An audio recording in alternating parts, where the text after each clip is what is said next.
Hi అండి అందరికీ. ఈరోజు సైన్స్ రివిజన్లో భాగంగా థర్డ్ వీడియో. ఇందులో కూడా మనం బిట్స్ అనేటటువంటి ఒకసారి ప్రాక్టీస్ చేద్దాం. ఫస్ట్ బిట్ మనం చూసుకున్నట్లయితే తేమగల ఉత్పత్తులను ఎక్కడ నిల్వ చేస్తారు? తేమగల ఉత్పత్తులను ఎక్కడ నిల్వ చేస్తారు? శీతల గిడ్డంగులు. ఎక్కడండి నిల్వ చేస్తారంటే శీతల గిడ్డంగులు. ధాన్యాన్ని పాడవకుండా ఎలుకలను నివారించడానికి దేనిని అంటే వేటిని ఏ మందులని వాడుతారు? ధాన్యాన్ని పాడవకుండా ఎలుకలను నివారించడానికి ఏ మందులను వాడుతారంటే జింక్ ఫాస్ఫైట్ మరియు వార్ఫరిన్ని వాడతారనమాట. అనే మందులను వాడాలి. ధాన్యాన్ని నిల్వ చేసేటటువంటి సంచులలో ఏ మందుని పిచికారీ చేస్తారు? ఏ మందుని పిచికారీ చేస్తారు చీడపీడల నివారణ కోసం అంటే మలాథియన్. దేనినండి? మలాథియన్. నెక్స్ట్ వన్ చూద్దాం.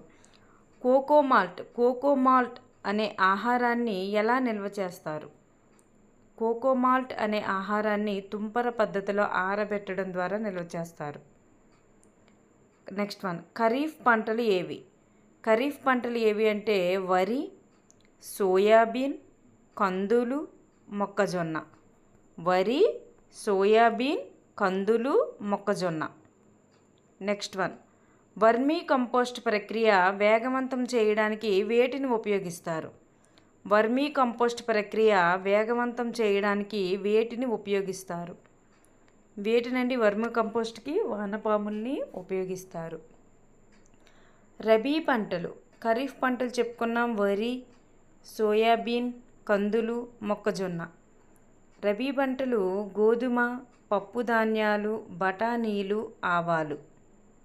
గోధుమ, పప్పు ధాన్యాలు, బఠానీలు, ఆవాలు ఇవి రబీ పంటలు. Next one. వర్మీ కంపోస్ట్ మరియు పచ్చి రొట్ట ఎరువు మొదలైనవి ఏ ఎరువుల కిందకు వస్తాయి? సేంద్రియ ఎరువులు. రసాయనిక ఎరువులు మొక్కలకు వేటిని అందిస్తాయి? వేటిని అందిస్తాయండి? నత్రజనిని, భాస్వరము, పొటాషియం. నత్రజని, భాస్వరము, పొటాషియం వీటిని మొక్కలు రసాయన ఎరువులు అనేటటువంటివి మొక్కలకు అందిస్తాయి. అంటే రసాయన ఎరువులు ఎందుకు చల్లుతారంటే వీటిని మొక్కలకు అందించడం కోసం. Next one. మిశ్రమ పంట అంటే ఏమిటి? అంతర పంట అంటే ఏమిటి? ఒకసారి చూద్దాం. మిశ్రమ పంట అంటే ఒక పొలం ఉంటుంది అనుకోండి. పొలంలో ఫస్ట్ వేరుశెనగ అనేటటువంటి దాన్ని వేసేస్తారు. వేసేసి దానిలో కూడా అక్కడక్కడ ఏం చేస్తారు? ఈ పొలం అంతట్లో అక్కడక్కడ ఇలా ఏం చేస్తారు? మొక్కజొన్న కానీ, పొద్దుతిరుగుడు కానీ అలాంటివి ఏవైనా మొక్కలు కూడా వేస్తారు. రెండు పంటలు ఒకేసారి మిక్సప్ అయిపోతాయి అన్నమాట. అంత మిక్సప్ అయిపోతాయి. ఒక మొక్క వేరుశెనగ ఉంటే ఒక మొక్క పొద్దుతిరుగుడు అలా మిక్సప్ అయిపోయి ఒకే పొలంలో పండించామనుకోండి, దానిని మిశ్రమ పంట అంటారు. ఒకే భూమిలో రెండు లేదా అంతకంటే ఎక్కువ పంటలను ఏకకాలంలో పండించడం. అయితే గోధుమకి పప్పు ధాన్యాలు వేస్తారు. గోధుమ, ఆవాలు కూడా కలిపేస్తారు. వేరుశెనగ, పొద్దుతిరుగుడు, వేరుశెనగ, మొక్కజొన్న. అయితే అంతర పంటలు అంటే ఏమిటి? ఒక పొలంలో రెండు లేదా అంతకంటే ఎక్కువ పంటలను ఏకకాలంలో ఒక నిర్దిష్ట పద్ధతిలో పండించడం.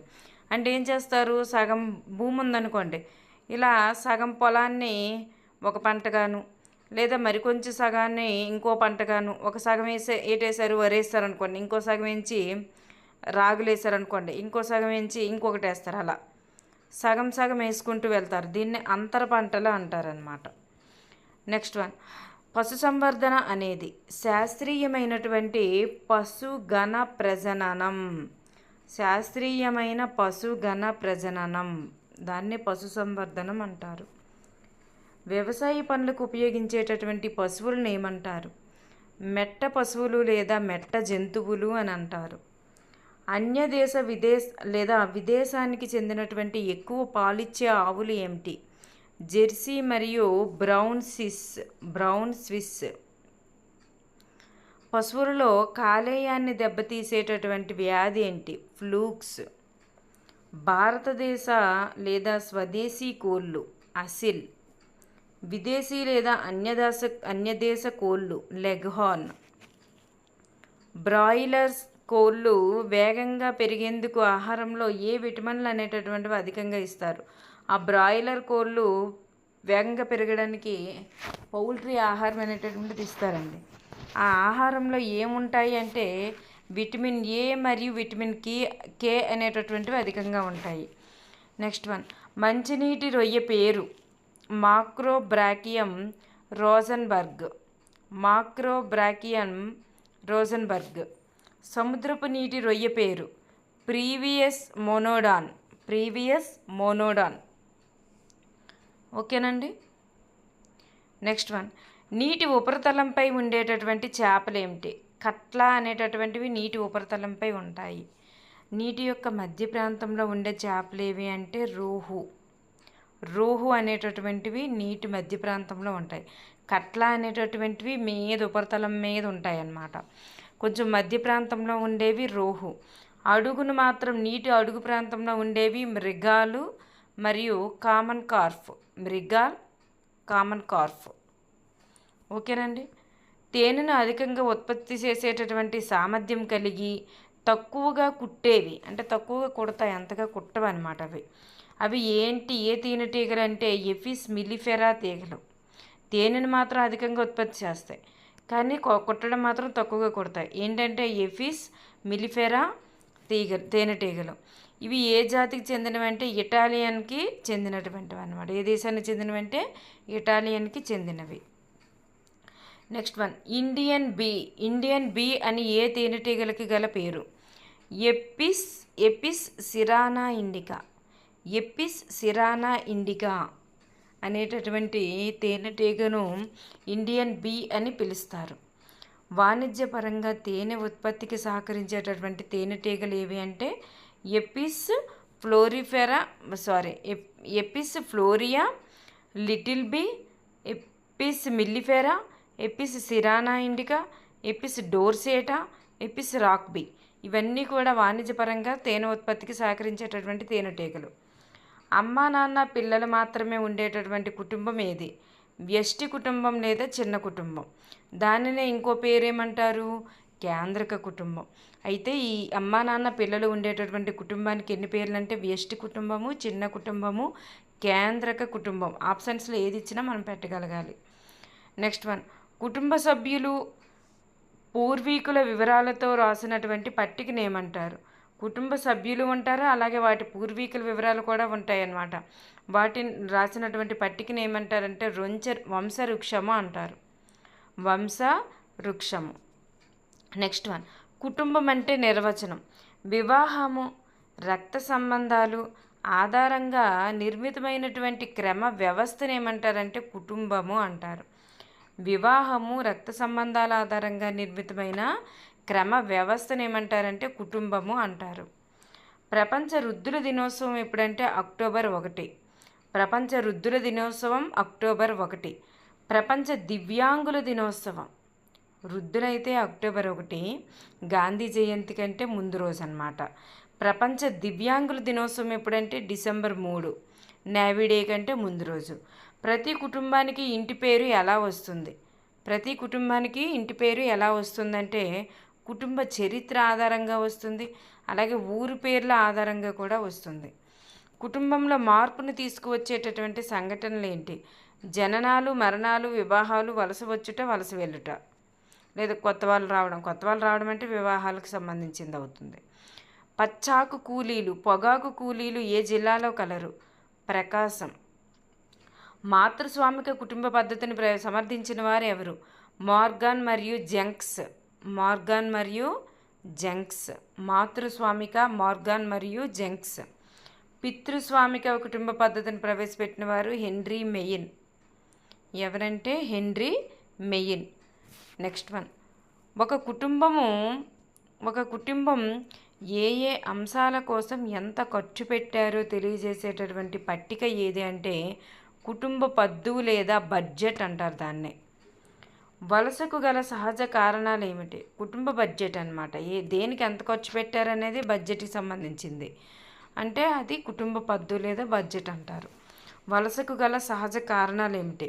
వరదలు, తుఫానులు, భూకంపాలు, ఇవన్నీ కూడా వలసకు గల సహజ కారణాలు. అయితే ఈ ఉద్యోగ బదిలీలు, పేదరికం అనేటటువంటివి కారకాలు అన్నమాట.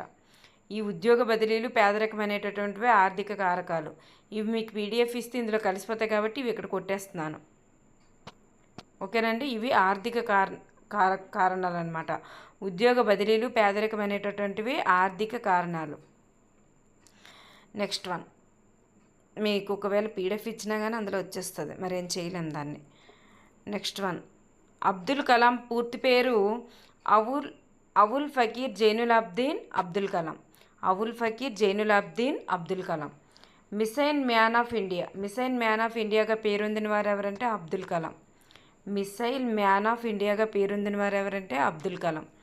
అబ్దుల్ కలాం ఎన్నవ రాష్ట్రపతిగా పనిచేశారు అంటే 11వ రాష్ట్రపతి. ఏ కాలం? 2002 టు 2007.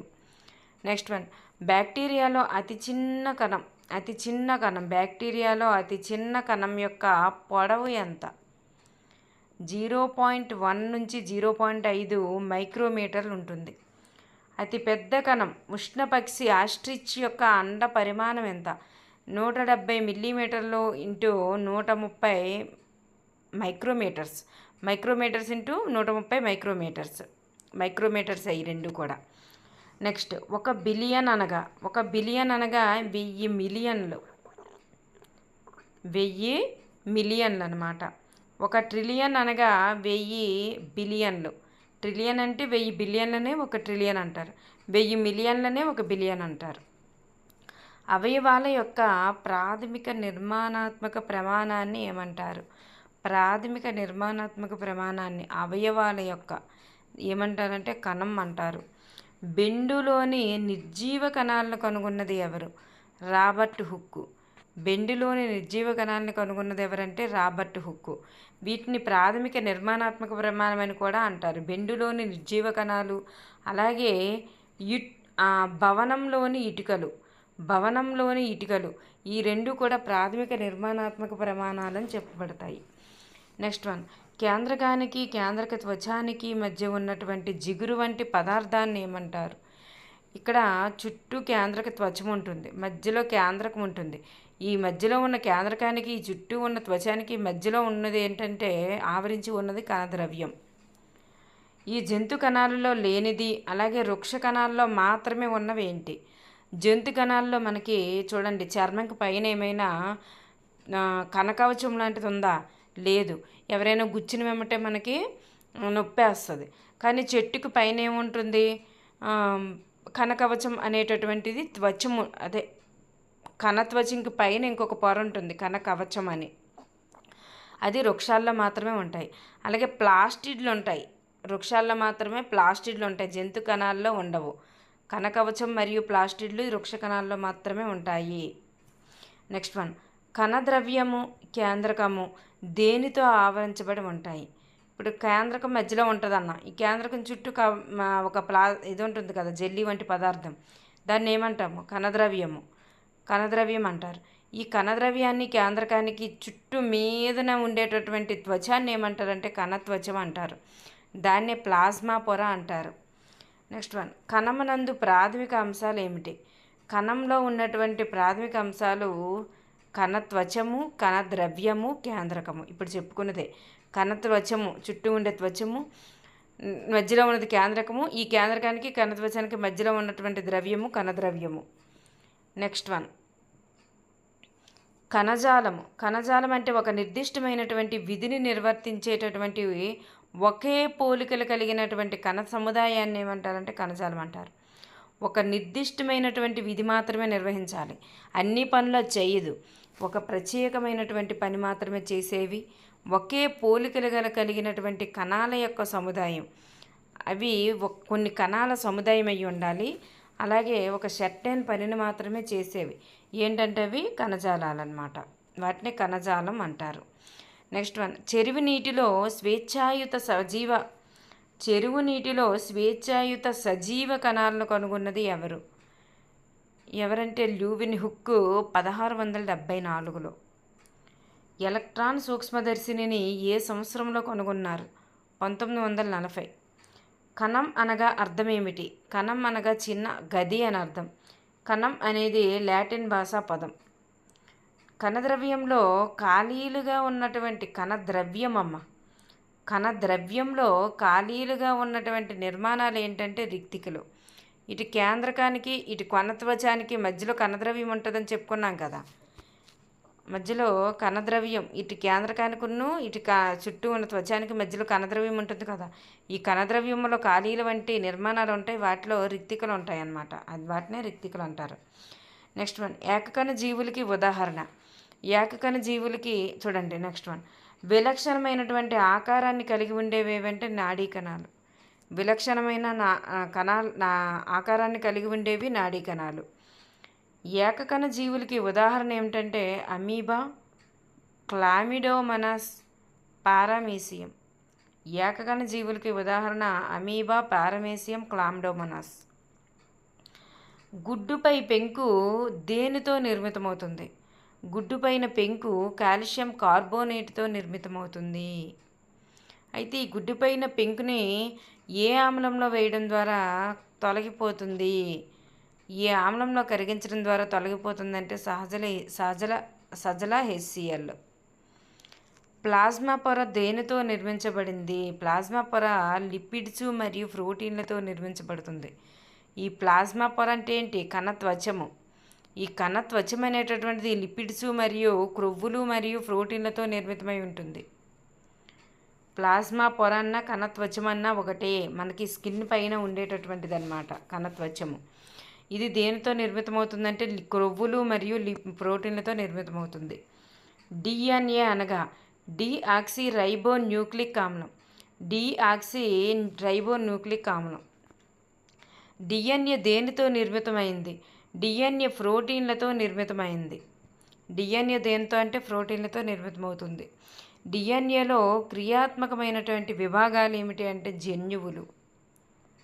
గాల్జీ సంక్లిష్టాన్ని వివరించినది ఎవరు? Camillo Golgi. కణసఖ్యాగారాలను వేటినంటారు? మైటోకాండ్రియా. కణం యొక్క శక్తి వనరు ఏది? ATP, adenosine triphosphate. కణం యొక్క శక్తి నగది ఏది అంటే ATP, ఎడినోసిన్ ట్రైఫాస్ఫేట్ అంటారు. Adenosine triphosphate. Next one, black reaction కనుగొన్నది ఎవరు? కెమిల్లో గాల్జీనే. ఆయన ఎప్పుడు కనుగొన్నారంటే 1843లో ఈ పద్ధతిని కనిపెట్టారు. నాడీ మరియు నాడీ కణాలని రంజనం అంటే రంగు వేయడం, అంటే అదే రంగుగా మార్చడం అన్నమాట. నాడీ కణాన్ని రంజనం చేసేటటువంటి పద్ధతి. అయితే ఈ రంజనం చేయడానికి దేన్ని వాడతారంటే సిల్వర్ నైట్రేట్ని వాడతారు. అంటే నాడీ కణాల్లోని అతి చిన్న కణాలను కూడా గుర్తించేందుకు రంజనం చేశారనుకోండి ఇంకా నీట్గా కనిపిస్తాయి కణాలు. వాటి కోసం రంజనానికి దేన్ని వాడతారంటే సిల్వర్ నైట్రేట్ని వాడతారంట. ఎవరు వాడారు? కెమిల్లో గాల్జీ. అయితే 1906లో రామోని కాజల్తో పాటు కలిసి గాల్జీకి నోబెల్ బహుమతి లభించింది. ఎప్పుడంటే 1906లో. ఎవరితో కలిసి అంటే రామోని కాజల్తో కలిసి. నెక్స్ట్ వన్, వర్ణయుత ప్లాస్టిడ్లు ఏవి? వర్ణయుత ప్లాస్టిడ్లు ఏవంటే క్రోమోప్లాస్టులు.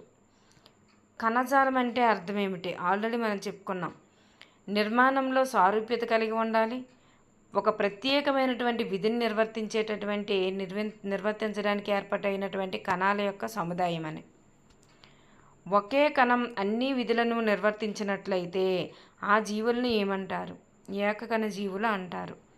స్థానబద్ధత అంటే స్థానం నుంచి ఎటు కదలవు. స్థానబద్ధత అనే అనుకూలనం కనిపించేటటువంటి లక్షణం గలవి ఏవి? వృక్షాలు. ఎడారి మొక్కల యొక్క బాహ్య చర్మం పైన ఉండే దళసరి మైనం పూత ఏటి? మైనం పూస ఏమిటి అంటే క్యూటిన్.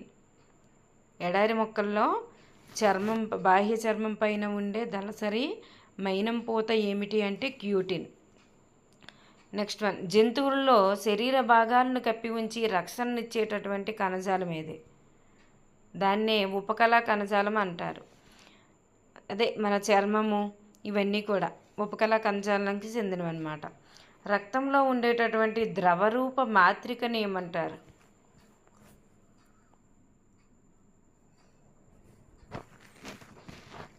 ద్రవరూప మాత్రికను ప్లాస్మా అంటారు. రక్తం అనేది ఏ కణజాలానికి చెందుతుంది? రక్తం అనేది సంయోజక కణజాలము. రెండు ఎముకలు అంటే ఎముక ప్లస్ ఎముక కలవాలంటే సంధి తలాలను కలిపేటటువంటి ఇంకొక సంయోజక కణజాలాన్ని ఏమంటారు? ఎముకను కలిపేటటువంటి సంయోజక కణజాలాన్ని ఏమంటారంటే లిగమెంట్ అంటారు. సంధి బంధనం లేదా లిగమెంట్ అంటారు. నెక్స్ట్ వన్, కండరాలను ఎముకలతో అతికి ఉంచేటటువంటి సంయోజక కణజాలం. ఇటు కండరము ప్లస్ ఎముక, అక్కడ ఎముక ప్లస్ ఎముక అయితే లిగమెంటు సంధిబంధనం అంటారు. ఇక్కడ కండరము ప్లస్ ఎముక, కండరాన్ని ఎముకని కలిపి ఉంచితే అతికి ఉంచేటటువంటి సంయోజక కణజాలాన్ని ఏమంటారంటే స్థాయుబంధనం, దాన్నే టెండాన్ అని అంటారు.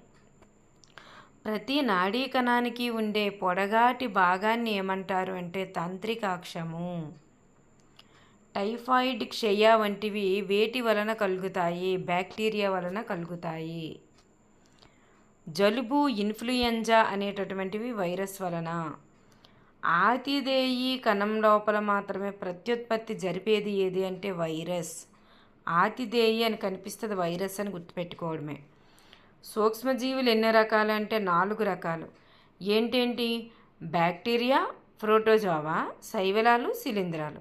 ఈ బ్యాక్టీరియా, ప్రోటోజోవాతో పాటు కొన్ని రకాల శైవలాలను ఒక పరంగా దానికి ఎగ్జాంపుల్ ఏంటంటే నీలి ఆకుపచ్చ శైవలాలమ్మ.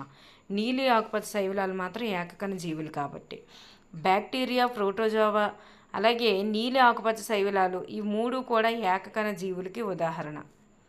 ఈ ఏకకణ జీవులకు చెందుతాయి. ఈ శైవలాలు, శిలీంధ్రాలు మాత్రం బహుకణ జీవులు అన్నమాట. అర్థమైందమ్మా?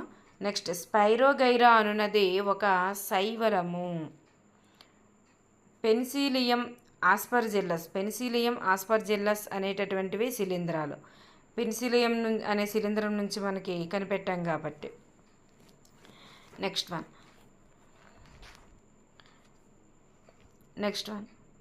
అమీబా.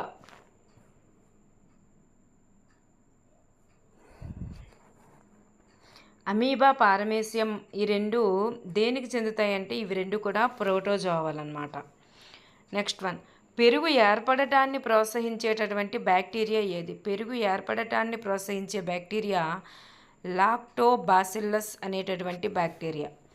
1798లో మసూచి వ్యాధికి టీకాను కనుగొన్నది ఎవరంటే ఎడ్వర్డ్ జెన్నర్. భూసారాన్ని పెంచేటటువంటి సూక్ష్మజీవుల్ని ఏమంటారు? భూసారాన్ని పెంచేటటువంటి సూక్ష్మజీవుల్ని ఏమంటారంటే జీవ నత్రజని స్థాపకులు అంటారు. దాన్నే ఇంగ్లీష్లో ఏమంటామంటే బయోలాజికల్ నైట్రోజన్ ఫిక్సర్స్ అని అంటారనమాట. నెక్స్ట్ వన్, పెన్సిలిన్ తయారీలో వాడే ఆకుపచ్చని శిలీంధ్రం సిద్ధబీజాలను కనుగొన్నది ఎవరు? ఆకుపచ్చని శిలీంధ్రం యొక్క సిద్ధబీజాలను కనుగొన్నది ఎవరు? పెన్సిలిన్ అనేటటువంటి తయారీలో వాడేదన్నమాట. పెన్సిలియం అనేటటువంటి ఆకుపచ్చని శిలీంధ్రమే అది, అంతే కదా. మనకి పెన్సిలియం నుంచే కదా మనం పెన్సిలిన్ తీసుకున్నాం. అందువల్ల అవి కనుగొన్నది ఎవరంటే అలెగ్జాండర్ ఫ్లెమింగ్. ఎప్పుడు అంటే 1929లోనే. ఈ శిలీంధ్రం బ్యాక్టీరియా పెరుగుదలను నిరోధిస్తుంది అన్నమాట. వైరస్ వలన కలిగే వ్యాధులు ఏంటి? వైరస్ వలన కలిగే వ్యాధులు తట్టు, polio, chicken pox, hepatitis A. Next one, గోధుమలో కుంకుమ తెగులుకు కారణమయ్యేటటువంటి బ్యాక్టీరియా ఏది? గోధుమలో కుంకుమ తెగులుకు కారణమయ్యే బ్యాక్టీరియా సిట్రస్ కాంకర్ గాలి ద్వారా వ్యాప్తి చెందుతుంది. గోధుమలో కుంకుమ తెగులు సిట్రస్ కాంకర్ దేనివల్ల వస్తుందంటే ఇది బ్యాక్టీరియా వలన వస్తుంది. గోధుమ బ్యాక్టీరియా, ఓకేనమ్మా. సిట్రస్ కాంకర్ గాలి ద్వారా వస్తుంది అన్నమాట. బెండకాయలో వైరస్ వలన వచ్చే వ్యాధి పసుపు ఈనెల మొజాయిక్ తెగులు. పశువులలోనూ మానవులలోనూ బ్యాక్టీరియా వలన కలిగేటటువంటి ప్రమాదకరమైన వ్యాధి ఏంటంటే ఆంత్రాక్స్ వ్యాధి. ఈ వ్యాధికి కారణమయ్యేటటువంటి బ్యాక్టీరియా ఏదంటే బాసిల్లస్ ఆంథ్రాసిస్. Bacillus anthracis. ఈ బ్యాక్టీరియాను కనుగొన్నది ఎవరంటే రాబర్ట్ కోచ్ 1876లో. Robert Koch. ఓకేనండి. నెక్స్ట్ వన్, ప్రిజర్వేటర్స్ అంటే ఏంటి? ప్రిజర్వేటర్స్ అంటే నిల్వ చేసేటటువంటి పదార్థాలు. మనం దేన్నైనా నిల్వ ఉంచాలంటే వాటికి ఉప్పు నూనెని ఎక్కువగా వేసి ఉంచుతామన్నమాట. అంటే ఉప్పు ఊరగాయని పెడతాం కదా మామిడి ముక్కలు నిల్వ ఉంచడానికి కదా, అలా అన్నమాట. ఉప్పు నూనెలను సూక్ష్మజీవులను పెరుగుదలను నిరోధించడానికి ఉపయోగిస్తారు కాబట్టి ఉప్పు నూనెల్ని ప్రిజర్వేటర్స్ అంటే నిల్వ చేసే పదార్థాలు అని అంటారు. నెక్స్ట్ వన్, కిణ్వనంను కనుగొన్నది ఎవరు? కిణ్వనంను కనుగొన్నది లూయి పాశ్చర్ 1857. పాశ్చరైజేషన్ను కనుగొన్నది కూడా లూయి పాశ్చరే. పాశ్చరైజేషన్లో పాలుని ఎంతసేపు మరిగిస్తారంటే 15 నుంచి 30 సెకండ్ల పాటు. ఎన్ని డిగ్రీల వరకు మరిగిస్తారంటే ఈ 70 డిగ్రీల వరకు మరిగించి అది చల్లవరిచి మనం నిల్వ ఉంచుకుంటాం అన్నమాట. Next, indoor games. Indoor games అంటే ఏమిటి? ఇంటి లోపల మాత్రమే ఆడుకునే వాటిని ఇండోర్ గేమ్స్ అంటారు. చదరంగము, క్యారమ్ బోర్డు, అష్టాచెమ్మ ఈ మూడు మనకు తెలిసిందే. అయితే టేబుల్ టెన్నిస్ కూడా ఇంట్లోనే ఆడతారు. ఎందుకంటే ఒక టేబుల్ పైన చిన్న చిన్న దీంతో ఆడతారు, వేటలతో. అయితే నెక్స్ట్, వామన గుంటలు. నెక్స్ట్, పులి మేక కూడా ఇండోర్ గేమే. గుచ్చంకాయలు, చైనీస్ చెక్కర్స్ ఇవన్నీ కూడా ఇండోర్ గేమ్స్. అవుట్డోర్ మనకు తెలిసినవే, క్రికెట్, కబడ్డీ ఇవన్నీ కూడా outdoor. Volleyball, football. Table tennis మాత్రం కాదు, టెన్నిస్ ఇవన్నీ కూడా అవుతాయి. టేబుల్ టెన్నిస్ మాత్రం కాదు, మోస్ట్ ఇంపార్టెంట్ చూడండి.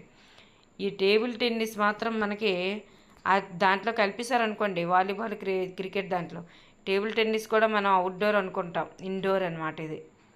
ఓకేనండి. చైనీస్ చెక్కర్స్ అంట చూడండి, చైనీస్ చెక్కర్స్ అనేది indoor game. Next one, carroms ఆటలో ఆడేటటువంటి క్రీడాకారుల సంఖ్య ఎంత ఉండాలి అంటే 2 అయినా ఉండొచ్చు, 4 అయినా ఉండొచ్చు. కబడ్డీ ఆటలో ఒక్కో జట్టులో 7 మొత్తంగా అయితే 14 మంది. బిట్ అడిగేటప్పుడు కూడా చూడండి, కబడ్డీ జట్టులో మొత్తం క్రీడాకారుల సంఖ్య ఎంత ఉండాలి అంటే 14 మంది ఉండాలి. కానీ ఒక్కో జట్టులో అని అడిగితే 7 అన్నమాట. క్రికెట్ ఆడేందుకు వాడే వస్తువులు. క్రికెట్ ఆడేందుకు ఒక్కో జట్టుకి మనకు తెలిసి 11 మంది అని. నెక్స్ట్ వన్, ఆట వస్తువులు ఏంటంటే బాలు, బ్యాటు, స్టంపులు, ప్యాడ్లు, హెల్మెట్లు, అలాగే గ్లౌజులు. చూసుకోండి, బ్యాటు, బాలు, స్టంపులు, ప్యాడ్లు, హెల్మెట్లు, గ్లౌజులు. టెట్కి ఇలాంటి వీటిలో ఇస్తారు. మీరేమి ఏంటి చీప్గా చెప్తున్నారు అనుకోవద్దు. మన రాష్ట్ర క్రీడ ఏంటంటే కబడ్డీ. మన జాతీయ క్రీడ ఏంటంటే హాకీ. రాష్ట్ర అయితే కబడ్డీ. జాతీయ క్రీడ ఏదంటే హాకీ. జయాపజయాలను ప్రభావితం కాకుండా ప్రత్యర్థి క్రీడాకారులతో తోటి ఆటగాళ్లతో గౌరవంగా మసలుకునేటటువంటి స్ఫూర్తి ఏదంటే దానికి ఏమంటారంటే బృంద స్ఫూర్తి అంటారు. అదే క్రీడా స్ఫూర్తి. నెక్స్ట్ వన్, రెక్కలు లేవుగానే ఆకాశంలో పైకి వెళ్తుంది. ఏంటంటే గాలిపటం.